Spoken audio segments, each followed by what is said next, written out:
នេះម្ចាស់ប្រេងក្នុងចិត្តអូននេះម្ចាស់ប្រេងក្នុងចិត្តបងគាត់ស្អីក៏ផងគាត់ស្អីគាត់មានប្តីនៅមានហើយចោះម្ចាស់ប្រេងមកឯងប្តីគាត់ស្មោះប្តីគាត់និយាយវាថាស្មោះលេខ1ហើយបងមើលម្ចាស់ប្រេងក្នុងចិត្តអណៃខ្មៅអសសចោះម្ចាស់ប្រេងនៅក្នុងចិត្តបងឯងគាត់ចូលចិត្តលេង content បែបម៉េចឃើញគាត់លេងគ្រប់បែបគ្រប់យ៉ាងហើយជាពិសេសសប្បុរសធម៌ជួយគេមែនហ្នឹងហើយដល់ជួយគេដូចសង្ស័យគាត់មានប្តីនៅមានហើយចោះម្ចាស់ប្រេងបងឯងប្តីគាត់ដែរថត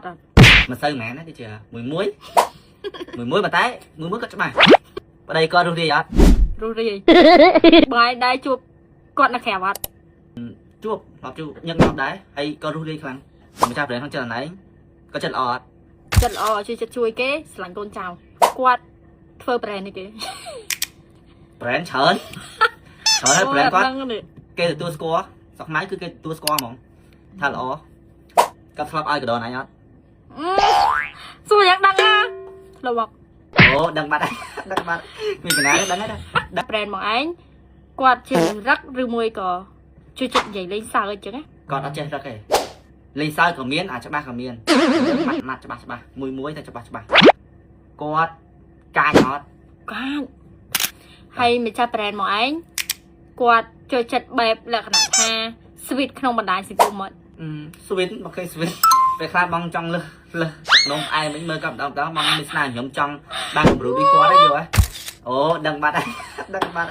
មានពីណាដឹងហើយដឹងហើយឥឡូវអូនសួរបងមួយទៀតព្រួយអូនមានអារម្មណ៍ថាដឹងដូចគ្នាសួរអើយម្ចាស់ប្រេនមកឯងសខ្លាំងអត់សខ្លាំងណានិយាយសមិនសខ្លាំងចូលចិត្តជួយគេមួយច្បាស់មានប្រេនច្រើនគេទទួលស្គាល់យាយចុះមិនដឹងមានតែយាយហ្នឹងហើយអូហើយថាប្តីគាត់ល្អទៀតបងធ្លាប់ប្រាប់ថាបងចង់ណៃរៀងគំរូតាមគាត់ថ្ងៃក្រោយឃើញចាំចាប់ប្រេនអូនណាគេម៉ៃបេឡា100%វីដេអូទូរស័ព្ទ iPhone 17បងកថាហ្នឹងដែលយើងដាក់ challenge គាត់ថាលេងបានលេងវីដេអូបាន 5M 5M គាត់ឲ្យទូរស័ព្ទ17មួយហ្នឹងនេះណាគេម៉ាក់បេឡានិយាយទៅខ្ញុំយកគំរូតាមម៉ាក់បេឡាដែរស្អីសម្រាប់ខ្ញុំគាត់គឺជាមនុស្សស្រីម្នាក់ដែល stronger ហ្មងនិយាយមែនមនុស្សស្រីដែលធ្វើកាក់ចេះហត់និយាយមែនខ្ញុំធ្វើបានឲ្យគាត់ទេគាត់ធ្វើកាក់ចេះហត់ហ្មងបងមានគំរូតាម